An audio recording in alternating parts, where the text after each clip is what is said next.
Good morning, everyone. Let us begin it right away. A 24-year-old woman presents to the ER with sudden onset of severe headache that was recently diagnosed with hypertension. There was no other medical problem. She is a lifetime smoker and no illicit drug use. And 1 week later, she dies. On autopsy finding, we find there is an evidence of intracranial hemorrhage. Both carotid arteries appear tortuously distally with alternating areas of fibrotic webs and aneurysm. And microscopic examination, there is aneurysmal segments of the carotid artery which lack an internal elastic lamina. So the question is, which of the following is most likely the additional finding in this patient? The options are adrenal tumor, coarctation of aorta, hypertrophic cardiomyopathy, renal artery stenosis, and thyroid follicular hyperplasia.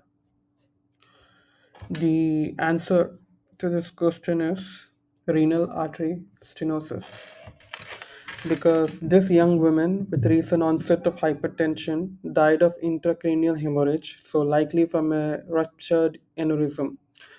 This is in conjunction with the characteristic pathological finding of fibromuscular webs alternating with aneurysmal dilation and loss of internal elastic lamina, which causes fibromuscular dysplasia. So let us visualize the pathophysiology using a step-by-step flowchart pattern. This will help us connect the dots logically. So the renal artery stenosis that will cause the narrowing of the renal artery like a clogged pipe, and that will decrease the blood flow to the kidneys.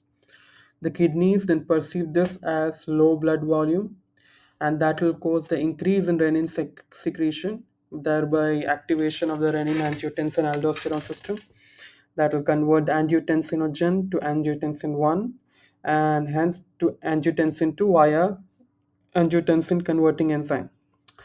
That will cause vasoconstriction, i.e., narrowing blood vessels, and increase in aldosterone. That will cause more sodium and water retention, and that will cause hypertension. And hypertension or increase in blood pressure over a long period of time is called chronic hypertension, which is like a constant hammer on the blood vessels causing structural damage. That will also again cause vascular remodeling, increase in wall stress in arteries like stretching of a rubber band. That will cause tortuosity and fibrotic webs in carotid arteries and alternating areas of fibrotic webs and aneurysmal dilation like a balloon in increase in weak spots. Now that will cause loss of internal elastic lamina in aneurysmal segments. That will again cause weakening of arterial wall, increase risk of rupture, i.e. like a bursting tire, and rupture of weakened carotid artery, like an intracranial hemorrhage, bleeding into intracranial space. Then sudden onset of severe headache, causing death. Here is one picture of fibromuscular dysplasia by a Mayo Clinic picture. And here's another image. You can see the aortic dissection causing intimal disruption and intramural hematoma, aneurysm over here, and the three layers, tunica intima, media, and adventitia. Here's another image of causing streak of beads-like appearance.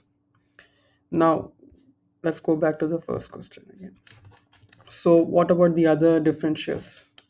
What about the adrenal tumor? The adrenal tumor causes episodic catecholamine release and causes episodic hypertension.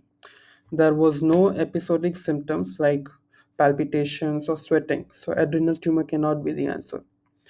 Second is coarctation of aorta, in which the mechanism is caused it causes aortic narrowing that causes increase in blood pressure proximal to the coarctation and causes differential blood pressure in the limbs.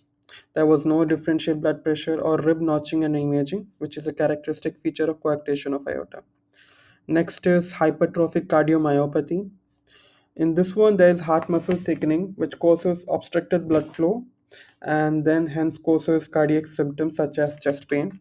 And there was no cardiac symptoms or evidence of heart diseases, so it cannot be also the correct answer.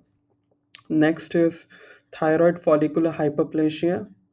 In this one, there is hyperthyroid overactivity, which causes hyperthyroidism. For example, weight loss, heat intolerance.